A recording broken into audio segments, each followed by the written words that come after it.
Sir అందరికీ నమస్కారం అండి. గౌరవ ముఖ్యమంత్రి జగన్మోహన్ రెడ్డి గారు పెద్ద అబద్ధాల కోరు. అబద్ధాల కోరు అంటే అడుగడుగున అబద్ధాలు అవలీలుగా మాట్లాడేస్తారని. అవలీలుగా మాట్లాడు, అసలు వేరే ఆలోచన కూడా ఉండదు ఆయన. నేను అంటారండి గౌరవ ముఖ్యమంత్రి గారు, మా బాబాయ్ వివేకానంద రెడ్డిని చంపిన హంతకులు బయట తిరుగుతున్నారు అంటాడు ఆయన. నేనంటాను అది పెద్ద అబద్ధం ముఖ్యమంత్రి గారు. ఏదో సినిమాలు అన్నట్టు అబద్ధం అబద్ధం అబద్ధం అని 10 సార్లు అంటారు. అలా అనాలి నేను. పెద్ద అబద్ధం.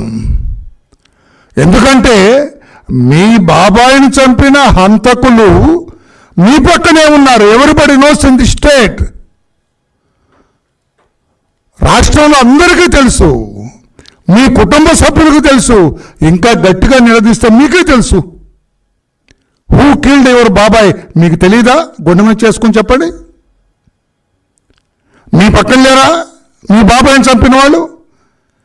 మీ పక్కన పెట్టుకొని రాష్ట్ర ప్రజలందరినీ మభ్యపెట్టాలని చూస్తున్నారు, తిరుగుతున్నారు. బయట తిరగట్లేదు జగన్మోహన్ రెడ్డి గారు. మీ పక్కనే నిలబడి మీరు మాట్లాడుతుంటే చప్పట్లు కొడుతున్నారు పక్క నుండి.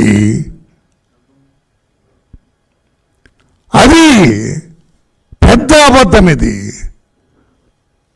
ఇంత అబద్ధాల కోరు ముఖ్యమంత్రిని రాష్ట్రంలో రాష్ట్ర ప్రజలెవరు, మనకి రాష్ట్రంగా ఏర్పాటైన తర్వాత ఆంధ్రప్రదేశ్ రాష్ట్రం 1956 నుంచి లేకపోతే 53 నుంచి లేకపోతే అంతకుముందు కూడా ఎక్కడా చూడలేదని చెప్పడానికి చాలా బాధపడుతున్నా.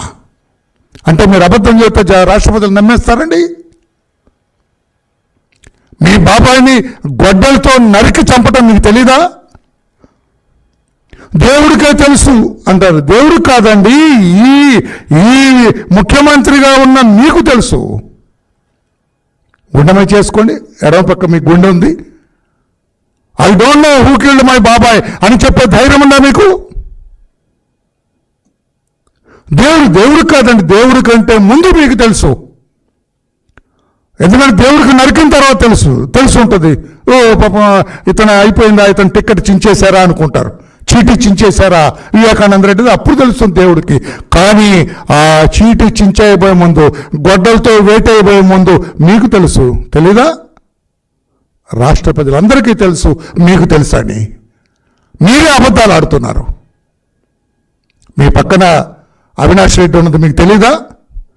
అవినాష్ రెడ్డి కాదా గొడ్డలి వేటు వాళ్ళతో వేయించింది?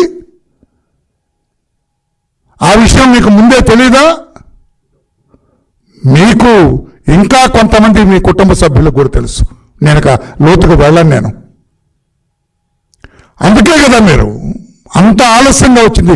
మీకు తెలుసు, మీకు ఫోన్ వచ్చినప్పుడే తెలుసు. నేను అడుగుతున్నాను ముఖ్యమంత్రి గారు, సమాధానం చెప్పండి. ఎవరైనా ముఖ్యమంత్రి కానీ ప్రధానమంత్రి కానీ లేకుంటే వాడు అమెరికా ప్రెసిడెంట్ అయినా కూడా తన సొంత బాబాయిని నరికి చంపితే మా బాబాయిని నరికి చంపారు అని మీటింగ్ కంటిన్యూ చేస్తారండి? ఎవరు కంటిన్యూ చేస్తారండి? సిరికిని చెప్పడన్నట్టు ఆగమాయకాల మీద పరిగెత్తుతారు శవాన్ని చూడటానికి. అయ్యో మా బాబాయ్ ఎలా ఉన్నాడు అని చూడటానికి. నిమ్మకు నీరెత్తినట్టుగా కూర్చొని తర్వాత వచ్చి గొడ్డలతో నరికారని ఎవరు చెప్పారు సార్ మీకు? మీకు ముందే తెలుసు గొడ్డలి is being going to be used అని.